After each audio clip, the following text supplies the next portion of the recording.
Got a fully insulated, completely bed the trailer. It's about an R35 value. There's 6 inches of depth in there. All right, guys, a little noisy in here right now because we've got the fans going.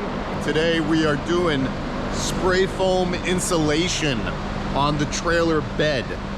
So the reason we're doing this before all the walls are going up is because we need to lay the subfloor down and then the walls on top of subfloors. I am not doing this. I hired a company, going to do it myself, but the DIY kits just don't really do it for me in regards to top of the line. And because I'm doing top of the line stuff in the tiny house, I want to have top of the line insulation. What's behind the walls is very important to me and should be very important to all of you out there. So I hired this company, shout out to them. It's, you probably can't see it. Airtight weatherization, right? Did I say that? Weatherization? That's a long name for that. I got the 2 guys working. I got a Robert and I got a Roberto. These guys are really nice. They said they're cool being on camera. I'm time-lapsing the whole thing for everybody.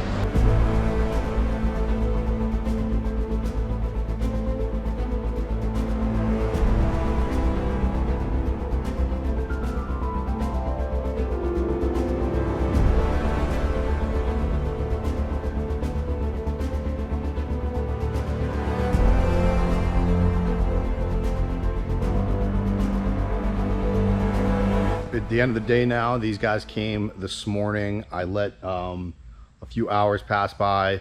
Even though they said it would be fully cured within like a half hour, I wanted to give it the whole day, so I aired out the whole space. The off-gassing is pretty much done as soon as they're practically done. They said, I've got a fully insulated, completely bed of the trailer. It's about an R35 value. There's 6 inches of depth in there. That is a lot of room for that spray foam insulation. Next, I have to put down a subfloor, probably National Lumber or Home Depot, but I'll go to one of those places. I will get the subfloor and we'll tack it down, and then we start putting up the walls. There's a couple walls assembled right behind me over there, and there's a couple right there. I have 2 more walls right there on the floor, as well as this one over here, and those are the long ones.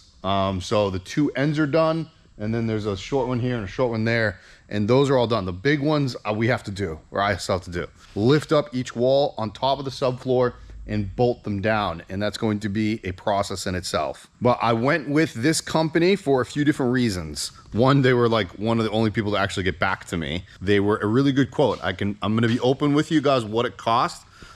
This was $1,750, so $1,750 just to do a 24 by 8 foot trailer, 6 inches of depth. They also explained to me that because of the spray foam insulation, you can only do a depth of 3 to 4 inches at a time because it'll overheat in the space. Technology has changed over time. He was explaining to me 10 years ago, one of the sprayers has been with that company for 12 years. And when he first started, it was a lot different back then. The technology isn't what it is today. The spraying was done differently. The ventilation process was done differently. The off-gassing was done differently. So all of those things, from what I was told, has changed dramatically over the last several years. I went with a closed cell. I asked him what really the difference between a closed cell and an open cell was, and pretty much the closed cell is just a higher density, insulation. The open cell is a little different, and also I found out that critters and rodents like open cell more than they liked closed cell, or they don't even like closed cell. They can't burrow their way into it. As an open cell, apparently critters and rodents can get into an open cell spray foam insulation job. So I was told that closed cell was the way to go.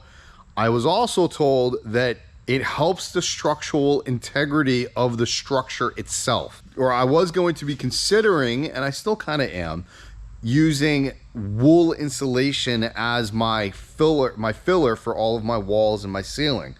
After talking with them and after talking with Trailer Made Trailers themselves, they explained to me the benefits of having spray foam throughout the entire house.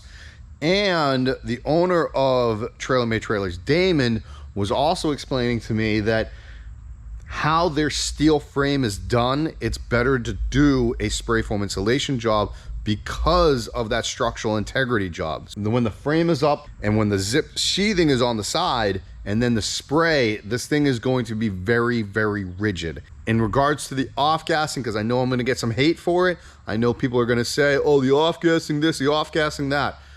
It does not off-gas if done correctly. I was told by the professional sprayers, the reason why DIY kits fail is because they're done by DIYers. The guy that did it today, he's been doing this for 12 years. So yes, I do trust him very much so, spraying into my house and my frame and all that stuff. I did ask him about spray foam into a van, and he said if not applied correctly, it can cause warping issues.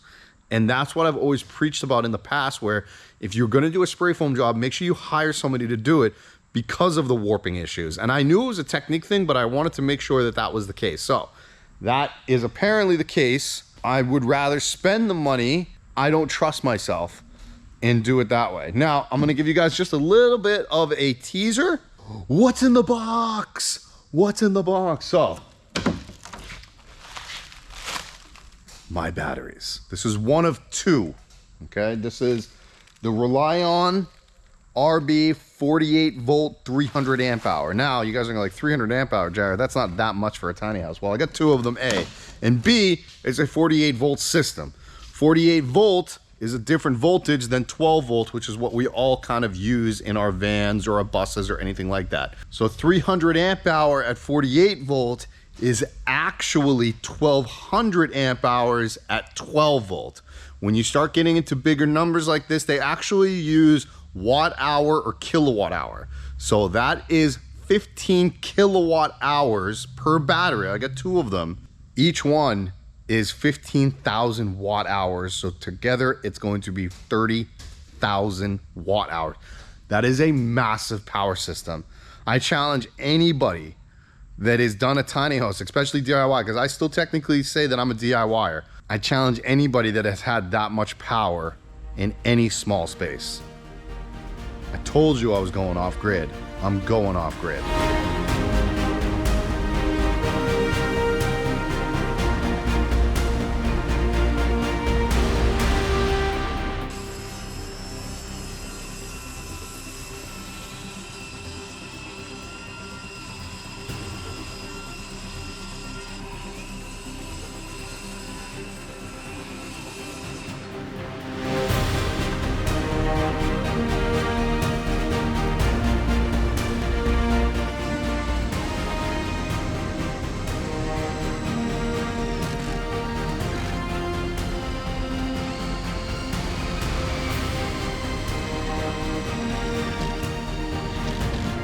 Hey guys, I am sitting here editing spray foam installation and the subfloor vlog, and I just realized that I didn't really end it.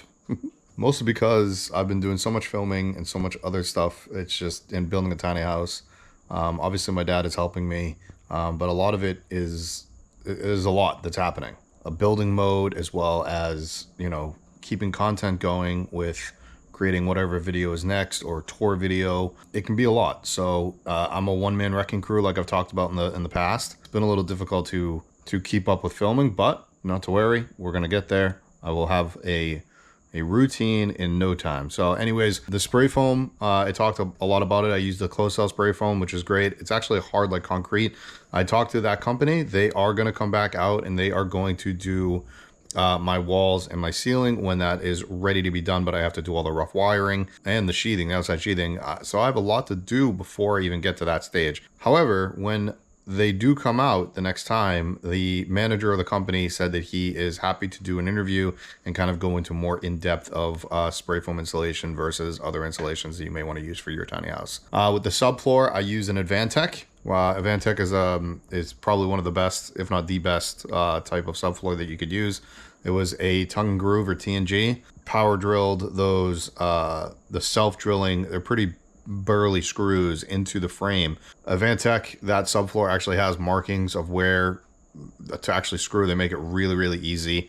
Mostly for people that are using nail guns, but I think I ordered like 250 screws. So you have to go 250 screws throughout the entire subfloor. Screwed down heavy duty. And actually, as I'm recording this, the walls are already up, but the next video that will be coming up will be the framing and the walls and how that's all done through the kit that I ordered from Trailer My Trailer. So hopefully you guys will follow along this build series. This build series is going to be the entire tiny house DIY style. It's going to be off-grid. It's going to have massive amounts of solar. As you saw, a huge amount of battery. We're talking incinerator toilet. We're talking a floor plan that is kind of crazy because it's me. Fitting a lot into a 24-foot square space. We're talking washer, dryer, everything that you could want in a house in a 24 by 8 foot space, and enough for obviously my pup too. So follow along Tiny Home Ghost, I guess is what you want to call it, or just this Tiny Home build series. So see you guys next time. Later.